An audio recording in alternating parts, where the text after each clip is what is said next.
Hello student, स्वागत है आपका यूपीएससी विद डीएस में, जिसमें हम पढ़ रहे हैं विजन आईएएस का पीटी 365। यह साइंस एंड टेक्नोलॉजी का है। इसमें अभी तक हमने 3 टॉपिक जैव प्रौद्योगिकी, सूचना एवं संचार प्रौद्योगिकी और रक्षा प्रौद्योगिकी को कंप्लीट कर लिया है। यह हमारा चौथा टॉपिक है स्वास्थ्य के बारे में क्या सुर्खियाँ रहीं, चलिए उसको देखते हैं। जिनमें पहला टॉपिक आता है पारंपरिक औषधि। पारंपरिक औषधि सुर्खियों में क्यों? हाल ही में डब्ल्यूएचओ के महानिदेशक ने गुजरात के जामनगर में दुनिया के पहले और एकमात्र global centre for traditional medicine की आधारशिला रखी है। Global centre for traditional medicine के 5 लक्ष्य क्या क्या हैं, पहले तो इसको देखते हैं। यह पारंपरिक ज्ञान प्रणालियों का एक डेटाबेस तैयार करता है तथा अनुसंधान के लिए धन जुटाता है एवं परीक्षण और प्रमाणन के लिए अंतर्राष्ट्रीय मानक तैयार करता है और विशेष रोगों के समग्र उपचार हेतु प्रोटोकॉल विकसित करना इसका प्रमुख लक्ष्य है तथा यह एक ऐसे मंच के रूप में विकसित होना है जहां विश्व भर में पारंपरिक चिकित्सा के विशेषज्ञ एक साथ आए और उनका अपना अनुभव साझा करें। यह इसके लक्ष्य हैं GCTM के, global centre for traditional medicine के।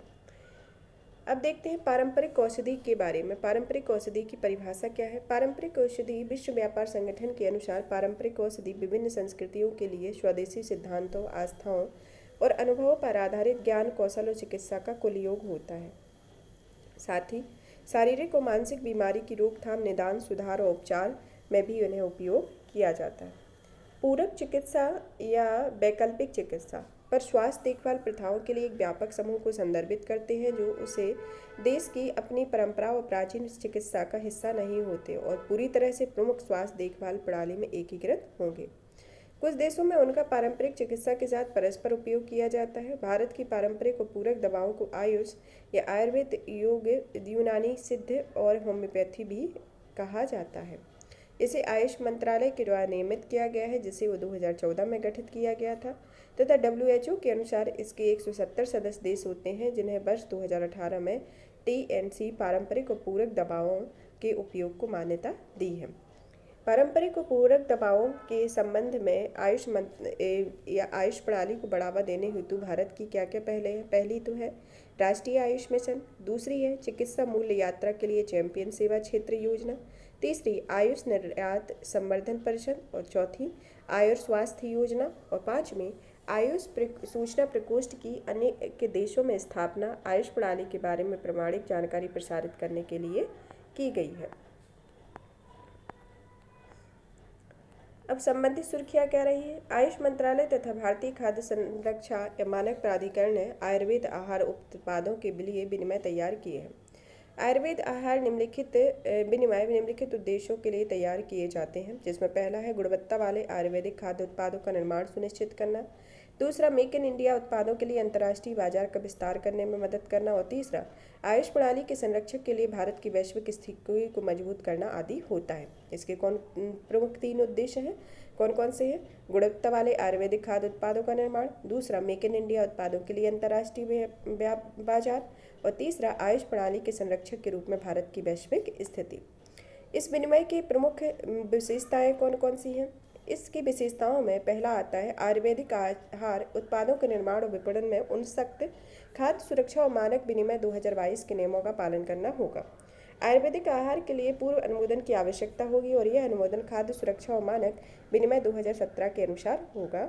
आयुर्वेदिक आहार श्रेणी के लिए एक विशेष लोगो बनाया गया है जो आयुर्वेदिक खाद्य उत्पादों की आसानी से पहचान करेगा और गुणवत्ता को मजबूत करेगा तथा आयुर्वेदिक आहार के अंतर्गत क्या क्या शामिल नहीं है इसे देखते हैं। पहला आता है आयुर्वेदिक दवाइयाँ, प्रोपराइट्स आयुर्वेदिक दवाएँ, औषधीय उत्पाद, सौंदर्य प्रसाधन, स्वापक या मनहा प्रभावित पदार्थ या जड़ी बूटियाँ।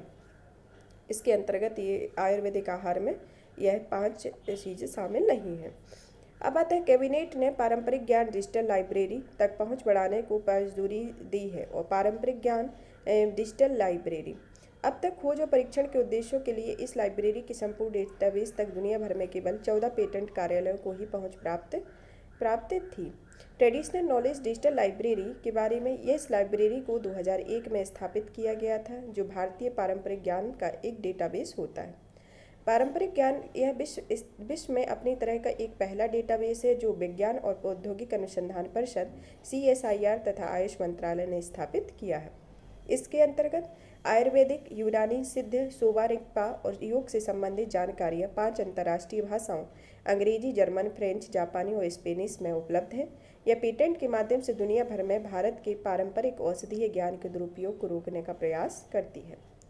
अब पढ़ते हैं भारतीय चिकित्सा एवं होम्योपैथी भेषज संहिता आयोग। इसका मुख्यालय गाजियाबाद यूपी में है। इसकी उत्पत्ति भारतीय चिकित्सा एवं होम्योपैथी भेषज संहिता आयोग आयुष मंत्रालय के तहत एक अधीनस्थ कार्यालय के रूप में कार्य करता है, जो सोसाइटी पंजीकरण अधिनियम 1860 के तहत पंजीकृत है, जिसका उद्देश्य भेषज संहिता के और औसत सूत्रों का विकास करना है तथा भारतीय चिकित्सा और होम्योपैथी प्रणालियों के लिए केंद्रीय औषधि परीक्षण सह अपीलीय प्रयोगशाला के रूप में कार्य करना है। यह रोगों के उपचार के लिए आमतौर पर आवश्यक दवाओं के मानकों में नियमित रूप से सुधार करता है। अब पढ़ते हैं क्षय रोग या टीबी के बारे में। हाल ही में विश्व स्वास्थ्य संगठन ने क्षय रोग के लिए राष्ट्रीय रणनीतिक योजना पर एक मार्गदर्शन पत्र जारी किया गया। क्षय रोग के लिए एनएसपी एक महत्वपूर्ण दस्तावेज है। यह स्वास्थ्य और अन्य क्षेत्रों में लक्ष्यों, रणनीतियों और प्राथमिक हस्तक्षेपों के माध्यम से क्षय रोग के व्यापक नियंत्रण में राष्ट्रीय अधिकारियों और हितधारकों को मार्गदर्शन प्रदान करता है और प्रत्येक लक्ष्य को स्मार्ट मानदंड के आधार पर निर्धारित किया जाएगा, जिसमें एस का मतलब है स्पेसिफिक मतलब विशिष्ट, एम का अर्थ है मीजरेबल मतलब मापन योग्य, ए का अर्थ है अटेनेबल प्राप्त करने योग्य और आर का अर्थ है रियलिस्टिक मतलब वास्तविक और टी का अर्थ है टाइम बाउंड या समयबद्ध होता है। स्मार्ट का अर्थ स्मार्ट के मापदंड दिए गए हैं, जिसमें 5 है स्पेसिफिक, मेजरेबल, अटेनेबल, रियलिस्टिक और टाइम बाउंड है। यह मार्गदर्शन पत्र वर्ष 2015 के टूलकिट का एक संशोधित रूप है, जिसका उद्देश्य क्षय रोग की रोकथाम, देखभाल और नियंत्रण के लिए एक एनएसपी विकसित करना होता है। चलिए क्षय रोग के बारे में पढ़ते हैं। क्षय रोग क्या है? क्षय रोग बैक्टीरिया माइक्रोबैक्टीरियम ट्यूबरकुलोसिस नामक बैक्टीरिया से होने वाला एक संचारी रोग है, जिसका मुख्य रूप से फेफड़ों पर प्रभाव पड़ता है। इसमें टीबी के प्रकार 2 प्रकार के होते हैं। पल्मोनरी टीबी जो फेफड़ों को प्रभावित करती है तथा एक्स्ट्रा पल्मोनरी टीबी जो फेफड़ों के साथ अन्य अंगों को भी प्रभावित करती है। इसको टीबी को रोकने के लिए कौन सा टीका विकसित किया गया है? जन्म के समय बच्चों को बीसीजी वैक्सीन लगाई जाती है, जो टीबी की रोकथाम के लिए कारगर है। दवा प्रतिरोधी टीबी या ड्रग रेजिस्टेंट टीबी, यह मल्टी ड्रग रेजिस्टेंट टीबी भी होती है और एक्सटेंसिवल ड्रग रेजिस्टेंट टीबी और totally drug resistant TB tuberculosis होता है। मल्टी ड्रग रेजिस्टेंट टीबी यह एक ऐसी टीबी होती है जिस पर आइसोनाइज्ड या रिफेमिसिन जैसी 2 सबसे प्रभावी फर्स्ट लाइन दवाओं का प्रभाव नहीं होता है। एक्सटेंसिवल ड्रग रेजिस्टेंट टीबी यह कम से कम 4 प्रमुख टीबी रोधी दवाओं के लिए प्रतिरोधी होती है। टोटली ड्रग रेजिस्टेंट ट्यूबरकुलोसिस यह टीबी की फर्स्ट और सेकेंड लाइन की सभी दवाओं के प्रति प्रतिरोधी होती है। क्षय रोग के उन्मूलन के लिए भारत सरकार के द्वारा क्या प्रयास किए गए हैं, जिसमें पहला आता है राष्ट्रीय रणनीतिक योजना। इसे 2017 से 2025 के लिए बनाया गया है तथा इसके तहत 2025 में टीबी को समाप्त करना है तथा यह भारत द्वारा यह लक्ष्य टीबी उन्मूलन के लिए सतत विकास लक्ष्य 2030 द्वारा निर्धारित समय सीमा से 5 वर्ष पहले प्राप्त कर लिया जाना है। राष्ट्रीय क्षय रोग उन्मूलन कार्यक्रम इसी वर्ष 2025 तक देश में टीबी को समाप्त करने की दिशा में तेजी लाने के लिए राष्ट्रीय क्षय रोग उन्मूलन कार्यक्रम के तहत पूरे देश को कवर करने हेतु प्रयोगशालाओं में नेटवर्क और नैदानिक सुविधाओं दोनों का विस्तार किया गया है। इसमें कौन कौन सा है? पहला है राष्ट्रीय रणनीतिक योजना, दूसरी है राष्ट्रीय क्षय रोग उन्मूलन कार्यक्रम। यह राष्ट्रीय क्षय रोग उन्मूलन कार्यक्रम पहले संशोधित क्षय रोग नियंत्रण कार्यक्रम के रूप में जाना जाता है। दूसरा होता है निक्षय पोर्टल। निक्षय पोर्टल राष्ट्रीय क्षय रोग सूचना प्रणाली हेतु विकसित एक पोर्टल है, जो पूरे देश में क्षय रोग के मरीजों से जुड़ी सूचनाओं और प्रबंधन एवं कार्यक्रम संबंधी गतिविधियों के निरीक्षण करने के लिए एक वन स्टॉप सॉल्यूशन के रूप में कार्य करता है तथा यह क्षय रोग संबंधी सूचनाओं का एक राष्ट्रीय डेटा संग्रह प्रदान करता है। निक्षय पोषण पोर्टल यह भारत का एनएसपी क्षय रोग के सभी मरीजों के लिए प्रत्यक्ष लाभ हस्तांतरण की सुविधा प्रदान करता है, जो योजना स्वास्थ्य परिवार कल्याण मंत्रालय के द्वारा शुरू किया गया है और यह योजना भारत सरकार द्वारा प्रतिपोषित है, जिसे विश्व बैंक का आंशिक वित्त पोषण प्राप्त है। और भारत में प्रधानमंत्री द्वारा टीबी फ्री इंडिया की अभियान शुरू की गई, जिसका उद्देश्य 2025 में भारत के क्षय रोग का उन्मूलन करना है। पुणे स्थित माइलैब द्वारा पिपरेटू डिटेक्ट किट यह भारत की पहली स्पेशल टीबी डिटेक्ट किट है और यह किट एक सिंगल टेस्ट द्वारा टीबी और एमडीआर टीबी का पता लगा सकती है। और क्षय रोग के उन्मूलन की वैश्विक प्रतिबद्धताएं और प्रयास क्या क्या किए गए हैं। पहला आता है मास्को घोषणा पत्र 2017 में। यह एक वैश्विक प्रतिबद्धता है जिसे 2030 तक टीबी के उन्मूलन एवं टीबी के प्रति वैश्विक अनुक्रिया में बहुक्षेत्रक कार्रवाइयों को जवाबदेही को बढ़ाना है। दूसरा WHO की क्षय रोग उन्मूलन रणनीति। यह क्षय रोग के उन्मूलन की दिशा में देशों के ब्लूप्रिंट प्रदान करती है तथा 2030 तक क्षय रोग संबंधी 80% तक की कमी, मौतों में 90% तक की कमी लाएगी तथा टीबी से प्रभावित परिवारों के लिए कैटास्ट्रोफिक देखभाल लागत को शून्य किया जाएगा। यदि टीबी संबंधी देखभाल कुल लागत परिवार की आय से 20% अधिक है तो उसे कैटास्ट्रोफिक लागत कहा जाता है। और तीसरा प्रयास है find treat all #end TB. यह WHO स्टॉप टीबी पार्टनरशिप या ग्लोबल फंड की एक संयुक्त पहल है। इसका उद्देश्य टीबी से ग्रस्त 40 मिलियन लोगों को नैदानिक उपचार प्रदान करना तथा टीबी के मामलों का पता लगाना है और इसमें ड्रग रेजिस्टेंस से पीड़ित 3.5 मिलियन बच्चे और 1.5 मिलियन लोग शामिल हैं। अब आते हैं प्रति सूक्ष्मजीवी या रोगाणु रोधी प्रतिरोध, एंटी माइक्रोबायल रेजिस्टेंस। सुर्खियों में क्यों? हाल ही में विश्व स्वास्थ्य संगठन ने global anti microbial resistance and use surveillance system report जारी की है। ये ग्लोबल एंटी माइक्रोबायल रेजिस्टेंस क्या है? यह एक किसी सूक्ष्मजीवी जैसे चाहे जीवाणु, कवक, विषाणु, कुछ परजीवियों की वह क्षमता है जिसके कारण ये किसी एंटी माइक्रोबायल औषधि जैसे antibiotics, antifungal, antiviral, anti malarial anthelmintics को अपने विरुद्ध कार्य करने के लिए प्रतिबंधित करता है। WHO ने AMR को मानवता के समक्ष मौजूद शीर्ष 10 वैश्विक सार्वजनिक स्वास्थ्य खतरों में से एक को घोषित किया है और दुनिया के सभी क्षेत्रों में एंटीबायोटिक प्रतिरोध पाया गया है। अब देखते हैं गिलास जो रिपोर्ट जारी करता है उसके बारे में।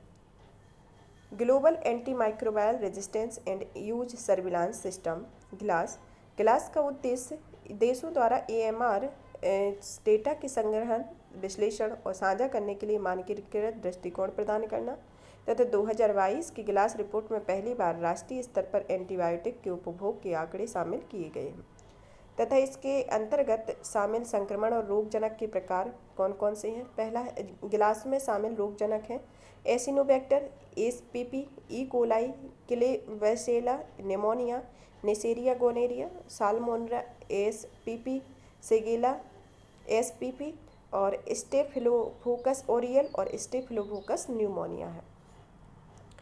AMR का प्रभाव देखते हैं। AMR के प्रभाव सामान्य संक्रमणों के उपचार में असमर्थता तथा चिकित्सा प्रक्रियाओं से जुड़े जोखिम में वृद्धि से संबंधित है। पशु स्वास्थ्य पर प्रतिकूल प्रभाव इसका पड़ता है तथा यह संधारणीय विकास लक्ष्य प्रतिकूल रूप से प्रभावित हो सकते हैं आदि। AMR के उद्देश्य के कारण यह खेतों, कारखानों और समुदायों द्वारा उत्पन्न अवशिष्ट के कारण होता है। स्वच्छता और संक्रमण की रोकथाम और नियंत्रण के अपर्याप्त उपाय के कारण होता है। जरूरत से अधिक दवाओं की सलाह दिया जाना ओवर प्रिस्क्रिप्शन के कारण भी AMR का कारण होता है तथा खेती एवं पशुपालन में प्रयुक्त पशु आहार में एंटीबायोटिक्स के मिश्रण का इस्तेमाल भी AMR का प्रमुख कारण है। AMR से निपटने के लिए वैश्विक स्तर पर 2015 में विश्व स्वास्थ्य सभा के दौरान AMR का वैश्विक कार्य योजना प्रारंभ की गई। विश्व स्वास्थ्य संगठन ने वन हेल्थ दृष्टिकोण को ध्यान में रखते हुए AMR से निपटने के लिए खाद्य एवं कृषि संगठन तथा world organisation for animal health के साथ मिलकर काम कर रहा है। Global antibiotic research and medical partnership WHO और drug for neglected disease initiative की एक संयुक्त पहल है और भारत द्वारा इस पहल में क्या क्या उपाय किए जा रहे हैं। AMR की रोकथाम के लिए राष्ट्रीय कार्यक्रम 2012 से 17 और रोगाणु रोधी प्रतिरोध पर राष्ट्रीय कार्य योजना, एंटीबायोटिक दवाओं की ओवर द काउंट बिक्री को हतोत्साहित करने के लिए रेड लाइन अभियान और AFSSAI के निर्देश खाद्य उत्पादों में एंटीबायोटिक दवाओं को सीमित करने के लिए और एंटी माइक्रोबायल की बिक्री को विनियमित करने के लिए ड्रग एंड कॉस्मेटिक रूल्स में एक अलग अनुसूची H1 को शामिल किया गया है। यह भारत द्वारा प्रयास किए जा रहे हैं। अब संबंधित सुर्खियों में वर्तमान में सूक्ष्म जीवरोधी और रोगाणु रोधी प्रतिरोध उत्पन्न करने के लिए जीवाणुक रोगजनकों में संक्रमण को रोकने के लिए कुछ नए टीके विकसित किए जा रहे हैं। विश्व स्वास्थ्य संगठन ने इन टीकों के निर्माण की स्थिति की पहली रिपोर्ट जारी की है। टीके के 4 प्राथमिकताओं में रोगजनकों के खिलाफ उपलब्ध हैं, जिसमें पहला है न्यूमोकोकल रोग, हिब रोग तथा तपेदिक टाइफाइड बुखार आता है। और वर्तमान में तपेदिक के खिलाफ उपलब्ध बेसिलस कैलमेट गुएनिन टीके टीबी से पर्याप्त रूप से रक्षा नहीं करते और शीर्ष 3 टीके को प्रभावी हैं। अब आते हैं सेल्फ एम्प्लीफाइंग मैसेंजर या एमआरएनए टीका। एमआरएनए टीका सुर्खियों में क्यों? आर्कटूरस थेरेप्यूटिक्स होल्डिंग्स द्वारा विकसित एमआरएनए वैक्सीन ARCT-154 ने कोविड-19 के विरुद्ध आशाजनक परिणाम प्रदर्शित किए हैं। एमआरएनए वैक्सीन के बारे में, पारंपरिक वैक्सीन शरीर में वायरस या बैक्टीरिया के कमजोर रूप से इंजेक्ट करती है और वही आरएनए वैक्सीन प्रतिरक्षा प्रणाली को सक्रिय करने के लिए वायरस के हिस्से का उपयोग करती है। यह एक पारंपरिक एमआरएनए वैक्सीन का उस एमआरएनए का उपयोग करती है जो कोरोना वायरस की स्पाइक प्रोटीन को एन्कोड करता है तथा फाइजर और मॉडर्ना की वैक्सीन पारंपरिक एमआरएनए वैक्सीन का एक उदाहरण है। आरएनए वैक्सीन के क्या क्या लाभ हैं जो यह टीका विकसित किया जा रहा है, उसमें पहले तो इसके लाभ देख लेते हैं। यह सुरक्षित और गैर संक्रामक है क्योंकि यह ना तो रोगजनक कणों से भरी है और ना ही निष्क्रिय रोगजनक से। दूसरा, यह एक मजबूत प्रतिरक्षा उत्पन्न कर सकता है और इस वैक्सीन का तीव्र उत्पादन संभव है। पारंपरिक एमआरएनए वैक्सीन की तुलना में स्वयं का परिवर्धन करने के लिए सक्षम एमआरएनए वैक्सीन के निम्नलिखित लाभ हैं। इन्हें भंडारित करना आसान होता है, आरएनए टीके की खुराक को कम करते हैं तथा वैक्सीन की लागत को कम करते हैं। डीएनए और आरएनए से संबंधित सुर्खियाँ। डीएनए टीके के मामले में प्रतिजन कूटलेखन करने वाले डीएनए के अंश को सर्वप्रथम जीवाणु के प्लाज्मिड में अंतर्वेशित कराया जाता है तथा प्रतिजन वाले डीएनए प्लाज्मिड को आमतौर पर मांसपेशियों में इंजेक्ट किया जाता है, तत्पश्चात कोशिकाओं में प्रेषित कर दिया जाता है। प्लाज्मिड डीएनए का एक गोलाकार टुकड़ा होता है जिसका उपयोग बैक्टीरिया द्वारा जीन को स्टोर और साझा करने के लिए किया जाता है, जो इसके अस्तित्व के लिए लाभकारी होता है। हालांकि आरएनए वैक्सीन के तहत मनुष्य में प्रतिरक्षा प्रक्रिया उत्पन्न करने के लिए मैसेंजर आरएनए नामक प्राकृतिक रसायन की प्रतिकृति का उपयोग किया जाता है। आरएनए वैक्सीन की तुलना में डीएनए अधिक स्थिर होते हैं तथा आरएनए वैक्सीन के विपरीत डीएनए वैक्सीन में व्यक्ति के सेल जीनोम में एकीकृत होने की क्षमता होती है। अब आते हैं वन हेल्थ, सुर्खियों में क्यों? हाल ही में 4 बहुपक्षीय एजेंसियों ने वन हेल्थ संयुक्त कार्य योजना 2022 से 2026 के लिए शुरू की है। वन हेल्थ संयुक्त कार्य योजना 2022 से 26 के बारे में, यह योजना 4 संगठनों द्वारा शुरू की गई है, जिसमें पहला संगठन है संयुक्त राष्ट्र खाद्य और कृषि संगठन, दूसरा है संयुक्त राष्ट्र पर्यावरण कार्यक्रम, तीसरा है विश्व स्वास्थ्य संगठन और चौथा विश्व पशु स्वास्थ्य संगठन के द्वारा यह संयुक्त रूप से शुरू किए गए हैं। इसका लक्ष्य क्षमता और प्रणालियों को एकीकृत करने के लिए एक फ्रेमवर्क तैयार करना है, जिसका उद्देश्य वैश्विक, क्षेत्रीय और राष्ट्रीय स्तर पर स्वास्थ्य संबंधी चुनौतियों को कम करना। इसका कार्यान्वयन अवधि 2022 से 2026 के लिए यह शुरू की गई है। वन हेल्थ के बारे में, मानव स्वास्थ्य और पशु स्वास्थ्य एक दूसरे पर निर्भर करते हैं, साथ ही दोनों पर्यावरण पर निर्भर हैं। इसे मानव स्वास्थ्य, पशु स्वास्थ्य और पर्यावरण को सभी को का सम्मर्ज करके वन हेल्थ को बनाया गया है, जिसको इस डायग्राम के थ्रू भी बताया गया है। अब अन्य वैश्विक पहल है फिलानेसबर्ग रेजोल्यूशन 2001। यह विकास संबंधी परियोजनाओं की योजना बनाने और कार्यान्वित करने के लिए वन्य जीवों के स्वास्थ्य पर पड़ने वाले संभावित प्रभाव को महत्व देने के लिए प्रोत्साहित करता है। वन वर्ल्ड वन हेल्थ, इसे 2007 में 12 सिफारिशों के साथ वाइल्ड लाइफ कंजर्वेशन सोसाइटी द्वारा शुरू किया गया था। यह महामारी संबंधी बीमारियों को रोकने और पारितंत्र की अखंडता को बनाए रखने के लिए अधिक दृष्टिकोण अपनाने पर जोर दिया गया। National framework for one health 2021, इसे FAO द्वारा शुरू किया गया और वन हेल्थ दृष्टिकोण के कार्यक्रम में आने वाली प्रणालीगत बाधाओं को दूर करने में मदद करता है। भारत में वन हेल्थ दृष्टिकोण को लागू करने के लिए उठाए गए कदम। भारत में मानव और पशु स्वास्थ्य के संबंध में एकीकृत दृष्टिकोण अपनाने हेतु प्रयास किए गए हैं तथा इसमें कई अग्रसक्रिय कदम उठाए गए हैं, जिसमें पहला है नेशनल वन हेल्थ फ्रेमवर्क विकसित करने के लिए पशुपालन और डेयरी विभाग ने वन हेल्थ सपोर्ट यूनिट की शुरुआत की है, जिसका उद्देश्य राष्ट्रीय और राज्य स्तर पर पशुजन्य रोगों के अग्रिम पूर्वानुमान, पहचान और निदान संबंधी नीतिगत पारितंत्र में सुधार करना है। इसके तहत कर्नाटक और उत्तराखंड जैसे राज्यों में पायलट प्रोजेक्ट शुरू किया गया। दूसरा आता है राष्ट्रीय जैव विविधता और मानव कल्याण मिशन, इसे प्रधानमंत्री की विज्ञान, प्रौद्योगिकी और नवाचार सलाहकार परिषद द्वारा लॉन्च किया गया है। तीसरा आता है वन हेल्थ प्रोजेक्ट, इसे पशुजन्य महत्वपूर्ण जीवाणु, विषाणु और परजैविक संक्रमण संबंधी रोगों की निगरानी परिकल्पना की गई और यह जो प्रौद्योगिकी विभाग द्वारा लॉन्च किया गया था। अब आता है first ever fungal priority pathogens list. इसे विश्व स्वास्थ्य संगठन की पहली बार फंगल प्रियोटरी पैथोजेंस लिस्ट जारी की गई है। कवकीय रोग के बारे में, कवक रोग क्या होते हैं इसके बारे में देख लेते हैं। कवकीय रोगजनक लोक स्वास्थ्य के समक्ष एक बड़ा खतरा है।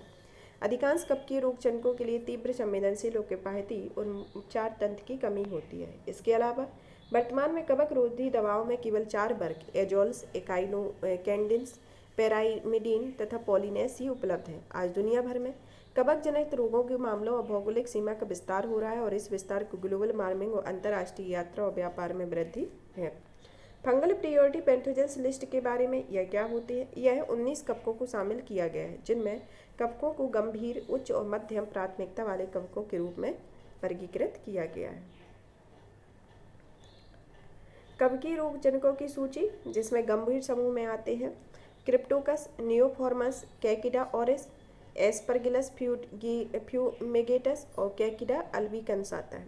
उच्च समूह के अंतर्गत nakaseomyces glabrata, histoplasma SPP, histoplasma SPP, mucorales, fusarium SPP, candida tropicalis और कैप्टिडा पैरासिप्सिलोसिस आता है।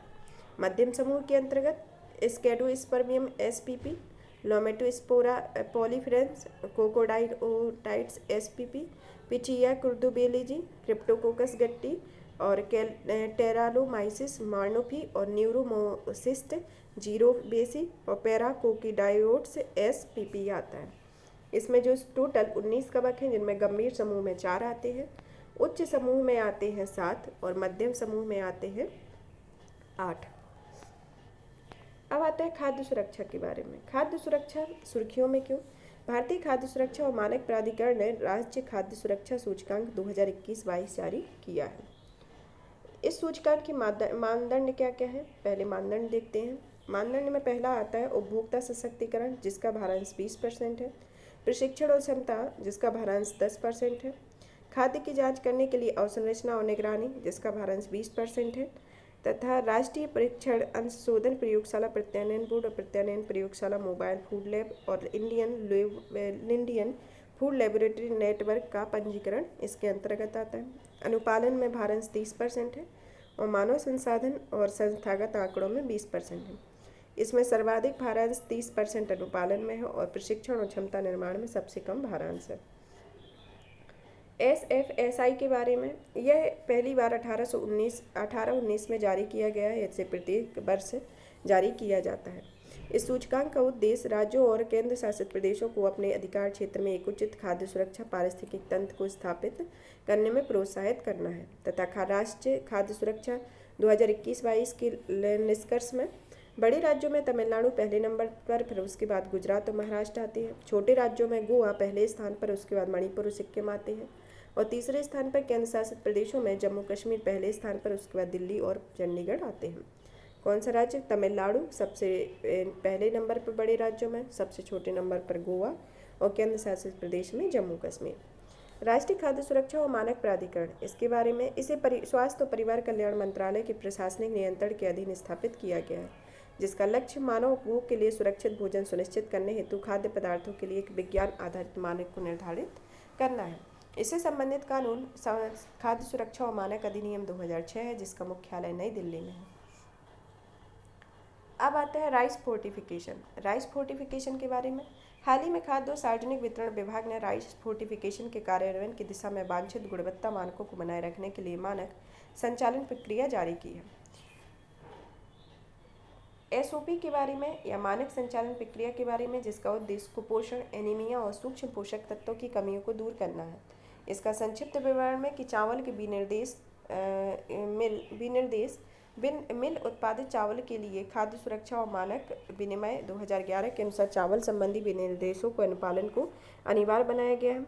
फोर्टिफाइड फूड पैकेजिंग के संदर्भ में सभी सुदृढ़ीकृत खाद्य को इस तरह से पैक किया जाना चाहिए कि यह सुनिश्चित होता है कि इसमें शामिल किए गए फोर्टिफिकेंट की प्रकृति और ऐसे भोजन की शेल्फ लाइफ पर इसके प्रभाव को ध्यान रखा जाएगा तथा यह प्रत्येक पैकेज में फोर्टिफाइड विथ को स्पष्ट रूप से निर्दिष्ट किया जाना चाहिए, साथ ही उसके लेबल +F लोगो अंकित किया जाना चाहिए और इसके अतिरिक्त लोगों के बीच संपूर्ण पोषक स्वस्थ जीवन टैगलाइन को निर्दिष्ट किया जा सकता है।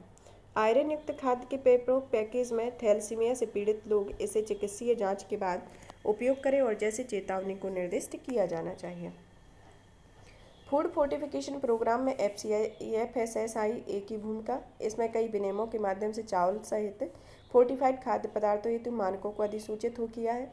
FSSAI राज्यों के अधीन परीक्षण और अंशांकन प्रयोगशालाओं के लिए राष्ट्रीय प्रत्यायन बोर्ड से मान्यता प्राप्त प्रयोगशालाओं की भी मैपिंग कर रहा है तथा FSSAI की संस्था food fortification resource centre fortification के लिए एक संसाधन केंद्र के रूप में कार्य करती है।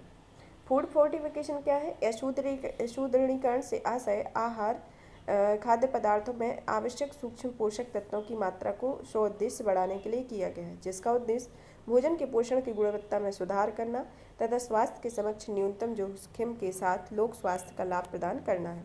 इसे खाद्य सुरक्षा और मानक विनिमय 2018 के तहत विनियमित किया गया है तथा इसमें भारत में सूक्ष्म पोषक तत्वों में कुपोषण में उच्च बोझ को कम करने के लिए गेहूं के आटे, चावल को आयरन, विटामिन B12 और फॉलिक एसिड के साथ, दूध एवं खाद्य तेल को विटामिन A और D के साथ तथा दोहरे सुदृढ़ीकरण नमक को आयोडीन और आयरन के साथ सुदृढ़ किया जाता है।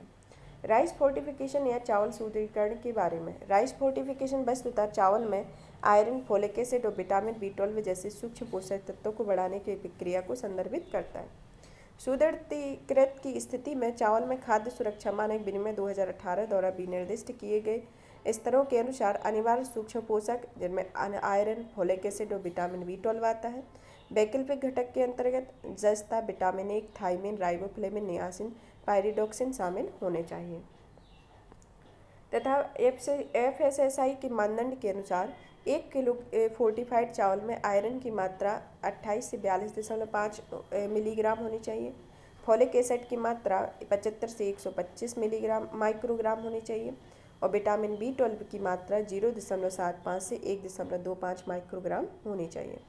इसके अलावा चावल को zinc, vitamin A, vitamin B1, vitamin B और विटामिन B3 और विटामिन B6 जैसे सूक्ष्म पोषक तत्वों के साथ फोर्टिफाइड किया जा सकता है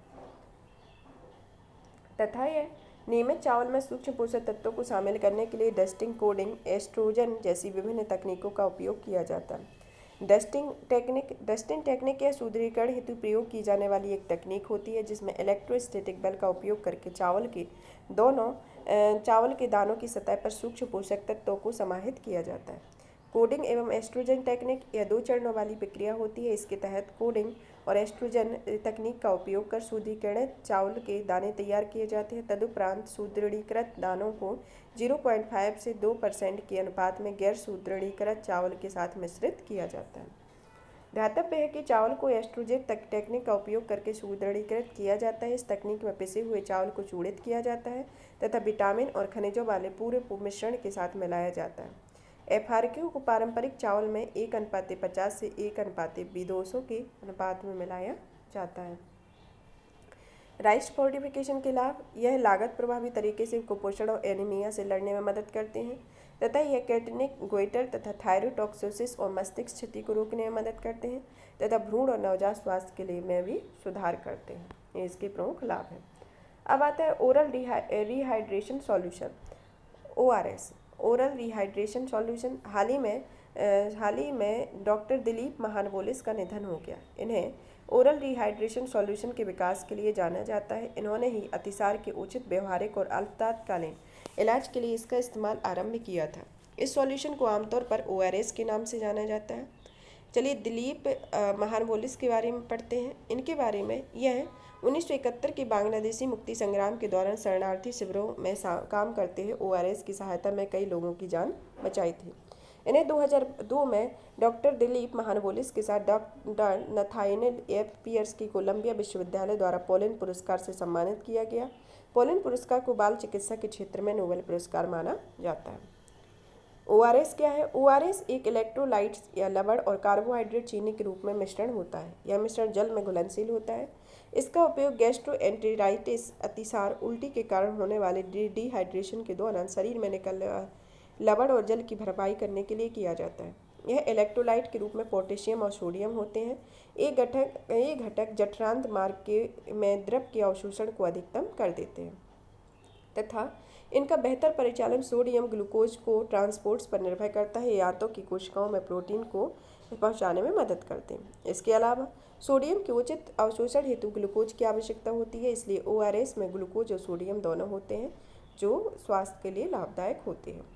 1975 के बाद से विश्व स्वास्थ्य संगठन ने यूनिसेफ द्वारा अतिसार के कारण होने वाले डिहाइड्रेशन के इलाज के लिए ओआरएस का उपयोग किया जाने लगा तथा ये आमतौर पर उन देशों में किया जाता है जहाँ स्वच्छ जल और अन्य स्वच्छ जल संबंधी विकल्पों की कम उपलब्धता है। सुर्खियों में रही कुछ बीमारियां जिसमें वायरल रोग आते हैं। पहला आता है मंकी पॉक्स। पहले तो मंकी पॉक्स के बारे में देखते हैं। मंकी पॉक्स एक पशुजन्य रोग होता है जो ऑर्थोपायरावैक्सिन जीनस से संबंधित वायरस के कारण होता है। ऑर्थोपायरावैक्स वायरस जीनस में बेरियोला वायरस होता है, जो बेरियोला वायरस, वैक्सीनिया वायरस और काउपॉक्स वायरस आदि शामिल होते हैं। कौन कौन सा? ऑर्थोपायरेक्स वैक्सीन जीन्स में बेरियोला वायरस जो चेचक के कारण बनता है, और वेसिनिया वायरस और चेचक के टीके में प्रयुक्त वायरस और काउपॉक्स वायरस आदि से मिलकर बना होता है। इसे पहली बार 1958 में खोजा गया था। इसका व्यापक प्रसार मध्य और पश्चिमी अफ्रीका के उष्णकटिबंधीय वर्षा वनों के समीप हुआ है। इनका पशु से मानव में संचरण रक्त, शारीरिक तरल पदार्थ और संक्रमित जानवरों के त्वचा और श्लेष्मिक घावों के प्रत्यक्ष संपर्क में आने से होता है। चलिए देखते हैं वर्तमान में क्या इससे संबंधित मुद्दे उठे हैं। मंकी पॉक्स संक्रमण WHO के अंतर्राष्ट्रीय स्वास्थ्य विनियम 2005 के तहत PHEIC की शर्तों को पूरा करता है। यह WHO ने हाल ही में मंकी पॉक्स रोग के लिए एक नई नाम एम पॉक्स की सिफारिश की है, क्योंकि वर्तमान नाम को नस्लवादी और कलंकित माना जाता है।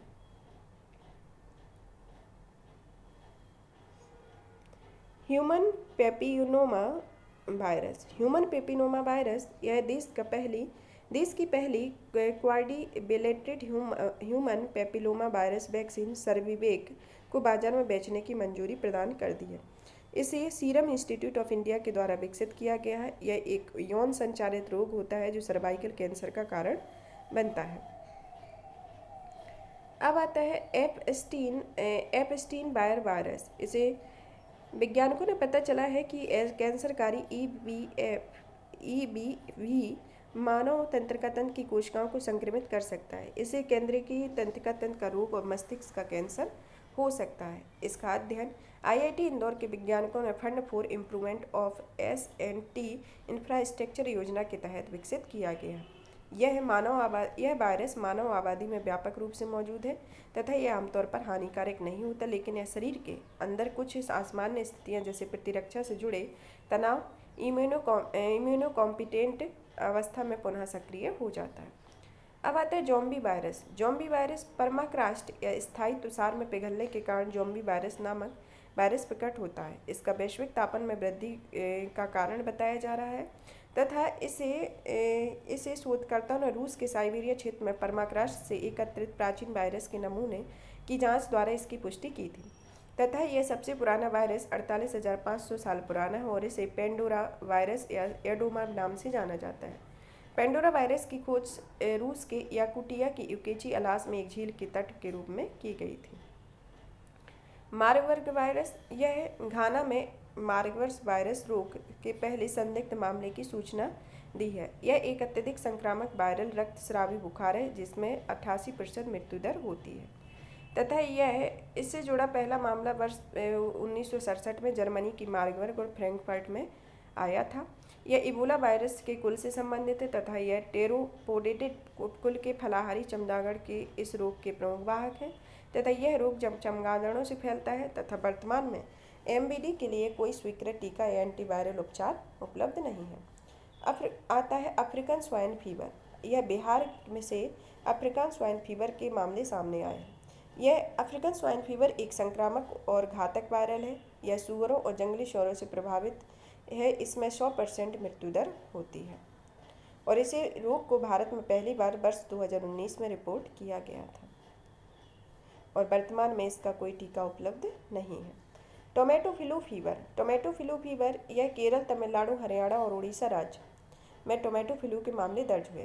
केरल, तमिलनाडु, हरियाणा और उड़ीसा। इनके प्रमुख लक्षणों में बुखार, जोड़ों में दर्द, शरीर पर लाल रंग के टमाटर जैसे चकत्ते आदि शामिल होते हैं। ये आमतौर पर 5 वर्ष से कम आयु के बच्चों और कमजोर प्रतिरक्षा तंत्र वाले वयस्कों को प्रभावित करता है। यह एक वायरस जनित रोग होता है जो कोविड-19 के समान लक्षण दिखाई देते हैं, लेकिन यह SARS-CoV-2 से संबंधित नहीं है। इस बीमारी का अभी तक कोई टीका उपलब्ध नहीं है। अब आता है लंपी त्वचा रोग। लंपी त्वचा रोग हाल ही में भारतीय कृषि अनुसंधान परिषद ने लंपी प्रोवेकाइंड वैक्सीन विकसित की है। यह होमोलोगस लाइव ऑगमेंटेड वैक्सीन है जो विशेष रूप से LSD वायरस के खिलाफ मवेशियों की रक्षा हेतु लक्षित है। लंपी स्किन डिजीज एक वेक्टर जनित चेचक रोग होता है जो कैप्री पॉक्स वायरस के कारण होता है। यह दुनिया भर में पशुधन के लिए उभरता हुआ खतरा है। यह आनुवंशिक रूप से गॉट पॉक्स और सी पॉक्स परिवार से संबंधित है और भारत में पहली बार इसे 2019 में उड़ीसा में LCD की सूची में शामिल किया था। यह रोग जूनेटिक नहीं है, अर्थात यह जानवरों से मनुष्य में नहीं फैलता और मनुष्य इससे संक्रमित नहीं होते हैं। अब आता है व्हाइट स्पॉट सिंड्रोम वायरस। यह आगरकर अनुसंधान संस्थान के वैज्ञानिकों ने एक नैदानिक उपकरण विकसित किया, उसका पेटेंट करवाया। यह उपकरण व्हाइट स्पॉट सिंड्रोम वायरस का पता लगाने में सक्षम है और यह विज्ञान और प्रौद्योगिकी विभाग का एक स्वायत्त संस्थान है। अब आता है पोर्सिन वायरस। पोर्सिन वायरस या जेनो ट्रांसप्लांटेशन या पशु अंग का मानव में प्रत्यारोपण के पहले रोगी की मृत्यु के संभावित कारण के रूप में पोर्सिन वायरस की पहचान की गई है। यह वायरस 8 हर्पीज वायरस निर्मित रूप में केवल मनुष्य को संक्रमित करते हैं, जैसे हर्पीज सिंप्लेक्स वायरस टाइप 1 और 2। अब आता है canine distemper. Canine distemper Gujarat biotechnology research centre ने एशियाई शेरों के लिए कैनाइन डिस्टेम्पर वायरस वैक्सीन विकसित की है। इसके साथ ही प्रथम परीक्षण भी पूर्ण किया है। कैनाइन डिस्पेंसर पैरामाइसो वायरस नामक एक विषाणु होता है जो शरीर के तरल पदार्थों यथा संक्रमित मूत्र और रक्त और लार से प्रसारित होता है। इसमें यह वायरस कुत्ते के बच्चों और वायरस कुत्तों के श्वसन जठरांत्र और तंत्रिका तंत्र पर हमला करता है। यह वायरस शेरों, बाघों, तेंदुओं और अन्य जंगली बिल्लियों के साथ साथ सील्स में भी प्रसारित हो सकता है। CDB का वर्तमान में कोई ज्ञात उपचार नहीं है। अब आता है एक्यूट इंसेफेलाइटिस। एक्यूट इंसेफेलाइटिस को वर्ष के किसी भी समय किसी भी आयु के व्यक्ति तीव्र बुखार होने पर मानसिक स्थिति में बदलाव, दौरे पड़ने की शुरुआत में जाना जाता है। इसे बच्चों और युवाओं इससे प्रभावित होते हैं तथा एक्यूट इंसेफेलाइटिस सिंड्रोम मामलों में वायरस मुख्य प्रेरक एजेंट होते हैं। एवियन इन्फ्लूएंजा या बर्ड फ्लू। केंद्र सरकार ने एवियन इन्फ्लूएंजा के प्रकोप की जांच के लिए एक उच्च स्तरीय टीम को तैनात किया है। एवियन इन्फ्लूएंजा एक वायरल या संक्रामक रोग है जो एक पक्षी से दूसरे पक्षियों में फैलता है और यह संक्रमित जानवरों या दूषित वातावरण में सीधे संपर्क में आने से मनुष्य को भी प्रभावित करता है। अन्य बीमारियों में अफ्रीका का पहला मलेरिया टीका। वैश्विक वैक्सीन गठबंधन ने वर्ष 2022 से 2025 के बीच अफ्रीका में पहला मलेरिया टीकाकरण संचालन के लिए अंतर्राष्ट्रीय समर्थन की घोषणा की है। अफ्रीका में मलेरिया के टीके की पहली खुराक घाना, केन्या और मलावी में दी जाएगी। मलेरिया प्लाज्मोडियम परजीवी के कारण होने वाली बीमारी होती है और यह संक्रमित मादा एनाफ्लीज मच्छर के काटने से लोगों में फैलती है। 5 परजीवी प्रजातियों के कारण मनुष्यों में मलेरिया फैलता है। इनमें से 2 प्रजातियां P. falciparum और P. vivax से सबसे ज़्यादा खतरा होता है। अब आता है कालाजार। कालाजार इसे ब्लैक फीवर या विसरल लीशमैनियासिस के रूप में जाना जाता है। यह एक प्रोटोजुआ परजीवी जनित रोग होता है जो सैंडफ्लाई से काटने से फैलता है। ये सैंडफ्लाई लीशमैनिया डोनोवानी नामक परजीवी से संक्रमित होती है और इस रोग का प्रकोप बिहार, झारखंड, उत्तर प्रदेश और पश्चिम बंगाल में स्थानिक है तथा इस रोग को नियंत्रित करने के लिए राष्ट्रीय कालाजार उन्मूलन कार्यक्रम शुरू किया गया है और भारत कालाजार उन्मूलन के लक्ष्य हेतु 2015 की समय सीमा से चूक गया है। अब आता है ट्रैकोमा। ट्रैकोमा मलावी ट्रैकोमा का उन्मूलन करने वाला दक्षिण अफ्रीका का देश बन गया है।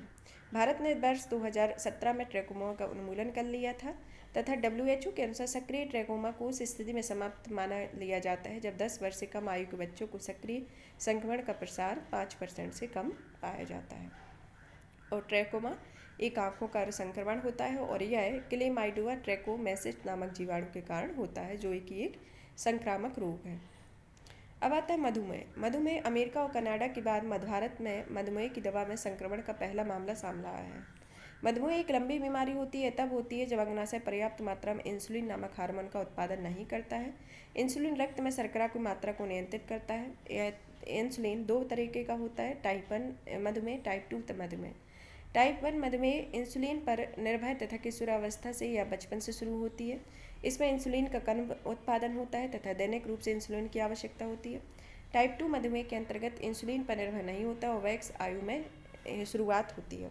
शरीर द्वारा इंसुलिन की अप्रभावी आयोग के परिणाम स्वरूप होता है तथा मधुमेह से ग्रसित 95% से अधिक लोगों को टाइप 2 मधुमेह होता है। अब आता है सेगेला जीवाणु। केरल के सेगेला जीवाणु के प्रसार को रोकने के प्रयास कर रहे हैं। सेगेला जीवाणुओं का वंश है। सेगेला जीवाणुओं का वंश है। यह सेगेलोसिस नामक संक्रमण के कारण होता है। सेगेलोसिस एक जठरांत संक्रमण है और यह एसोनेई सहित सेगेला जीवाणु की 4 प्रजातियों के कारण होता है तथा यह विश्व भर में जीवाणुजनक डायरिया का दूसरा प्रमुख कारण है। जो दूषित भोजन या जल